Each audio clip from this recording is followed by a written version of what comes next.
ಈಗ ನಮ್ಮ ಜೊತೆ ಇದ್ದಾರೆ ಅನಂತರಾಮ್ ಸಂಕ್ಲಾಪುರ ಅಂತ ಹೇಳ್ಕೊಂಡು. ಇವರು ಲೋಕದರ್ಶನ, ಸಂಜೆ ನುಡಿ ಹೀಗೆ ಹಲವಾರು ಪತ್ರಿಕೆಗಳಲ್ಲಿ ಕೆಲಸ ಮಾಡಿದಂಥವ್ರು. ಅವರು ಸಂಕ್ಲಾಪುರ ಅಂತಲೇ ಖ್ಯಾತರು. ಅವರೆಲ್ಲ ಕಡೆನೂ ಈಗ ಅವರವರ ಏನು ಒಡನಾಟ ಏನಿತ್ತು ಅದನ್ನು ಗುರುತಿಸ್ಕೊಂಡು ಬಂದಿದ್ದಾರೆ. ವಿಧಾನಸೌಧದಲ್ಲಂತೂ ಅವರು ಪಾಪ್ಯುಲರ್ ಇದ್ದಾರೆ. ಹಾಗಾಗಿ ಅವರು ನಮ್ಮ ಜೊತೆ ಇದ್ದಾರೆ. ಅವ್ರು ಯಾವ ರೀತಿ ನಡ್ಕೊಂಬಂದರು ಏನಿತ್ತು ಅಂತ ತಿಳ್ಕೊಳ್ಳೋದು ಬನ್ನಿ. ಸರ್ ನಮಸ್ಕಾರ. ಸರ್ ತಾವು ಬಾಲ್ಯ ಅಲ್ಲಿ ಎಲ್ಲಿ ಕಳೆದ್ರಿ ಸರ್ ತಾವು? ಕಡೂರು ತಾಲೂಕಿನ, ಚಿಕ್ಕಮಗಳೂರು ಜಿಲ್ಲೆ ಕಡೂರು ತಾಲೂಕಿನ ಸಣ್ಣ ಹಳ್ಳಿ ಸಂಕ್ಲಾಪುರ ಅಂತ ಗ್ರಾಮ. ಅವಾಗ 9 ಮನೆ ಇತ್ತು, ಈಗ 31 ಮನೆ ಆಗಿದೆ ಆ ಗ್ರಾಮ. ಅಲ್ಲಿ ಚಿಕ್ಕಮಗಳೂರು. ಚಿತ್ರದುರ್ಗ ಬಾರ್ಡರ್ ಬರುತ್ತೆ, ಚಿಕ್ಕಮಗಳೂರು ಬಾರ್ಡ್ರು. ಅಲ್ಲಿ ಕುಗ್ರಾಮ. ಅಲ್ಲೇ ಪ್ರಾಥಮಿಕ ಶಿಕ್ಷಣ ಮುಗಿಸ್ತು. 5ನೇ ಕ್ಲಾಸಿಗೆ ಅಂತರಗಟ್ಟೆಗೆ ಬಂದು, ಅಂತರಗಟ್ಟೆ 5ರಿಂದ 7ರವರೆಗೆ ಅಂತರಗಟ್ಟೆ ಸರ್ಕಾರಿ ಶಾಲೆನಲ್ಲೇ ಓದ್ದು. ಸಂಕ್ಲಾಪುರದಲ್ಲೂ ಸರ್ಕಾರಿ ಶಾಲೆನೇ. ಅಲ್ಲಿಂದ ಅಜ್ಜಂಪುರಕ್ಕೆ ಪ್ರೌಢಶಾಲೆಗೆ ಬಂದು, ಅದು ಸರ್ಕಾರಿ ಪ್ರೌಢಶಾಲೆನೇ. ಅದು ಮುಗಿಸ್ಕೊಂಡು ಚನ್ನಪಟ್ಟಣಕ್ಕೆ ಬಂದು, ಸರ್ಕಾರಿ ಪದವಿ ಕಾಲೇಜಿಗೆ ಅಲ್ಲಿ ಬಂದು. ಇಲ್ಲಿ ಚನ್ನಪಟ್ಟಣ ರಾಮನಗರ ಜಿಲ್ಲೆ. ಅವಾಗ ಬೆಂಗಳೂರು ನಗರ ಜಿಲ್ಲೆನೇ ಇತ್ತು, ಬೆಂಗಳೂರು ಜಿಲ್ಲೆನೇ ಇತ್ತು. ಆಮೇಲೆ ಈಗ ರಾಮನಗರ ಜಿಲ್ಲೆ ಆಗಿದೆ. ಅಲ್ಲಿಂದ ಮುಗಿಸ್ಕೊಂಡು ಫಸ್ಟು ಒಂದು ಕಡೂರಿನಲ್ಲಿ ಕಡೂರು ಪತ್ರಿಕೆ ಅಂತ ಒಂದು ನಡೀತಾ ಇತ್ತು, ವೀಕ್ಲಿ. ಅದಕ್ಕೆ ಕೆಲಸ ಮಾಡೋಕ್ಕೆ ಆರಂಭ ಮಾಡ್ದು. ಆ ನಂತರ ಜನವಾಣಿಗೆ ಬಂದು ಜಾಯಿನ್ ಆದು ಬೆಂಗಳೂರಿನಲ್ಲಿ. ಜನವಾಣಿ ಆನಂತರ ಕನ್ನಡಮ್ಮ ಬೆಳಗಾವಿಗೆ ಹೋದು. ಬೆಳಗಾವಿಯಲ್ಲಿ ಮುಗಿಸ್ಕೊಂಡು ಬೆಂಗಳೂರಿಗೆ ಬಂದು ಅಭಿಮಾನಿ ಡೈಲಿ ದಿನಪತ್ರಿಕೆ ಮಾಡಿದರು, ಅದರಲ್ಲಿ ಜಾಯಿನ್ ಆಯಿತು. ಅಭಿಮಾನ ಮಾಸ ವೀಕ್ಲಿ ಇತ್ತು ಅವ್ರದ್ದು, ಅದರಲ್ಲೂ ಕೆಲಸ ಮಾಡ್ದು. ಆ ನಂತರ ಸಂಜೆ ನುಡಿ, ನಾಡೋಜ ಪತ್ರಿಕೆ ಬೆಳಗಾವಿದು ಬೆಂಗಳೂರು ಪ್ರತಿನಿಧಿಯಾಗಿ ಕೆಲಸ ಮಾಡಿದೆ. ನಂತರ ಸಂಜೆ ನುಡಿ ಮಾಡಿದೆ. ಆಮೇಲೆ ಲೋಕದ ಕನ್ನಡಮ್ಮಕ್ಕೆ ಮತ್ತೆ ಚಿಕ್ಕಮಗಳೂರು ಜಿಲ್ಲಾ ವರದಿಗಾರನಾಗಿ ಕನ್ನಡಮ್ಮಕ್ಕೆ ಹೋದೆ. ಈಗ ಬೆಂಗಳೂರಿನಲ್ಲೇ ಲೋಕದರ್ಶನ ವರದಿಗಾರನಾಗಿ ಕಳೆದ ವರ್ಷದವರೆಗೂ ಸೇವೆ ಸಲ್ಲಿಸಿದೆ. ಈಗ ಹವ್ಯಾಸಿ ವರದಿಗಾರನಾಗಿ ಕೆಲಸ ಮಾಡ್ತಾ ಇದ್ದೀನಿ. ಈಗ ಒಟ್ಟಾರೆ 40 ವರ್ಷ ಸುದೀರ್ಘ ಸೇವೆ. ಈಗ 41ರಲ್ಲಿ ಇದ್ದೀನಿ. 83ರಲ್ಲಿ ನಾನು ಜಾಯಿನ್ ಆಗಿದ್ದು. ರಾಮಕೃಷ್ಣ ಹೆಗ್ಡೆ ಅವರು ಮುಖ್ಯಮಂತ್ರಿ ಆದರಿಂದ ಸಿದ್ದರಾಮಯ್ಯನವ್ರು ಮುಖ್ಯಮಂತ್ರಿ ಆಗಿದ್ದಾರೆ. ಅಲ್ಲಿವರೆಗೂ ಮುಖ್ಯಮಂತ್ರಿಗಳು ನೋಡ್ಕೊಂಡು ಬಂದಿದ್ದೀವಿ ಎಲ್ಲರನ್ನೂ.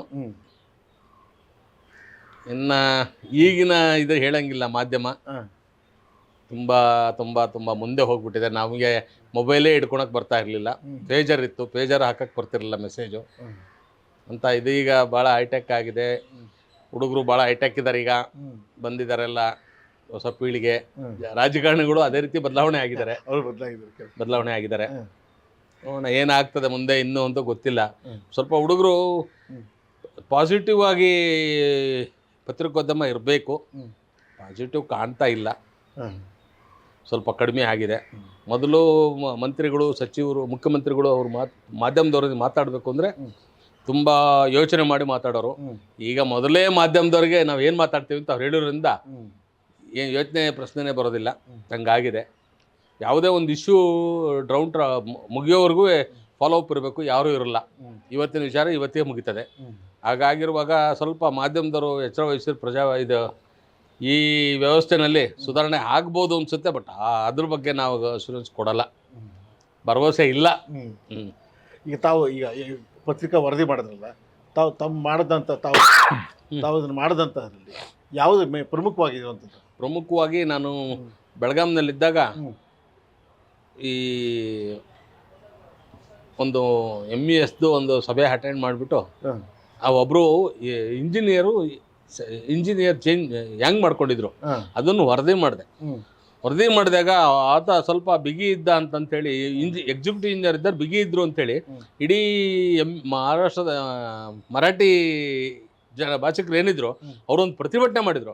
ಕನ್ನಡದಲ್ಲಿ ಬಂದಿರೋದು ಆತ್ಮಹತ್ಯೆ ಅಲ್ಲ, ಅದು ಕೊಲೆ, ಆತ್ಮಹತ್ಯೆ ಅಂತ ಬರೆದಿದ್ದಾರೆ ಅಂತೇಳಿ ಇಡೀ ಬೆಳಗಾವಿಯಲ್ಲಿ ಪ್ರತಿಭಟನೆ ಮಾಡಿ ಕನ್ನಡಮ್ಮ ಪತ್ರಿಕೆ ಆಫೀಸ್ ಹತ್ರ ಬಂದು ಪತ್ರಿಕೆ 100 ಪತ್ರಿಕೆ ಪರ್ಚೇಸ್ ಮಾಡಿ ಅಲ್ಲೇ ಸುಟ್ಟಾಕಿದ್ರು ಅವರು. ಅವಾಗ ನಾನು ಅದೇ ಗುಂಪಲ್ಲಿದ್ದೆ.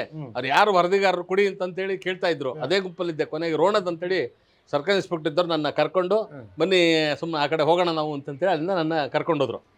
ಅದು ಇನ್ನೂ ನೆನಪಲ್ಲಿ ಉಳಿದಿದೆ ನನಗೆ. ಅದನ್ನ ಬಿಟ್ಟು ನೆನಪಲ್ಲಿರುವಂಥದ್ದು ಇನ್ನು ನೆನಪಲ್ಲಿರೋದು ಅಂತಂದರೆ ಒಂದೆರಡು, ಈ ಜಿಲ್ಲಾ ಪಂಚಾಯತಿ ಅಧ್ಯಕ್ಷರು ಚಿಕ್ಕಮಗಳೂರಿನಲ್ಲಿದ್ದಾಗ ಅವ್ರು ನನಗೆ ಸಂಬಂಧಿಕರೇ ಆಗಬೇಕಿತ್ತು. ಬಟ್ ಆದರೂ ಅವ್ರು ಯಾವುದೋ ಒಂದು ಇದರಲ್ಲಿ ಎಲ್ಲದರಲ್ಲೂ ಪಕ್ಷಪಾತ ಅಂತೇಳಿ ಅದೊಂದು ಐಟಮ್ ಮಾಡಿದೆ. ಅವಾಗ ಒಂದು ಸ್ವಲ್ಪ ಅಲ್ಲಿ ನಾನು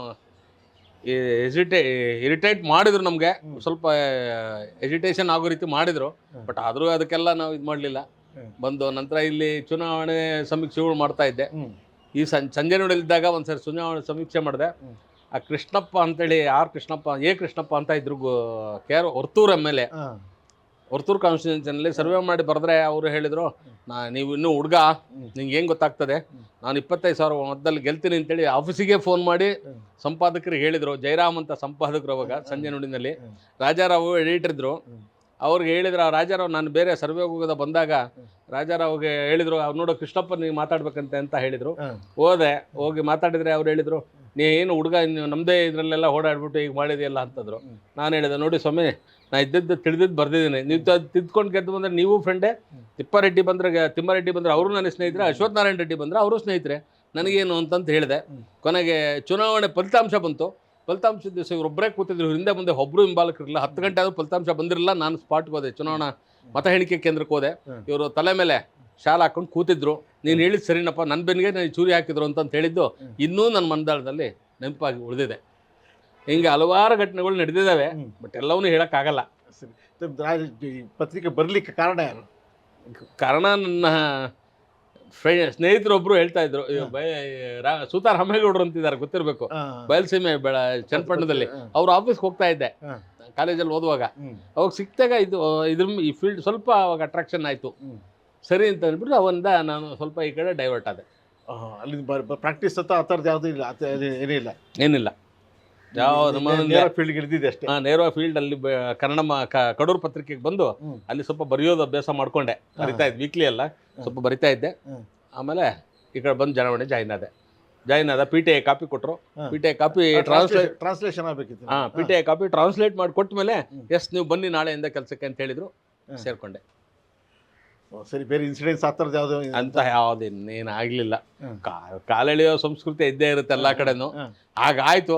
ಅದು ನನ್ನದೇ ಆದ ವ್ಯಕ್ತಿತ್ವದಲ್ಲಿ ನಾನು ಬೆಳ್ಕೊಂಬಂದೆ. ನನಗೆ ಯಾವ ಬ್ಯಾಕ್ಗ್ರೌಂಡು ಇಲ್ಲ, ಬ್ಯಾಕಪ್ಪು ಇಲ್ಲ.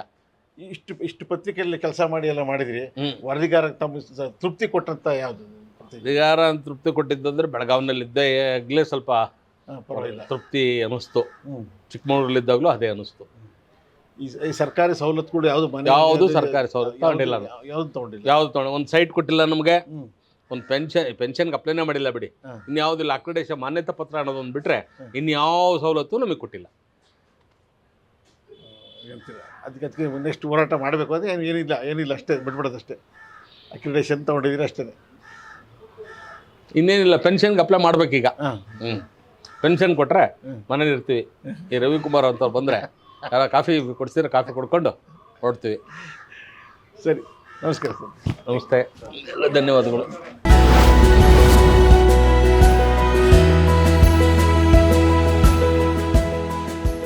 ಕ್ಷಣ ಕ್ಷಣದ ಸುದ್ದಿಗಳಿಗಾಗಿ ಫ್ರೀಡಂ ಟಿವಿ ಸಬ್ಸ್ಕ್ರೈಬ್ ಮಾಡಿ, ಲೈಕ್ ಮಾಡಿ ಹಾಗೂ ಫಾಲೋ ಮಾಡಿ. ಹೊಸ ಸುದ್ದಿಗಳ ನೋಟಿಫಿಕೇಶನ್ಗಾಗಿ ಬೆಲ್ ಐಕಾನ್ ಮೇಲೆ ಕ್ಲಿಕ್ ಮಾಡಿ.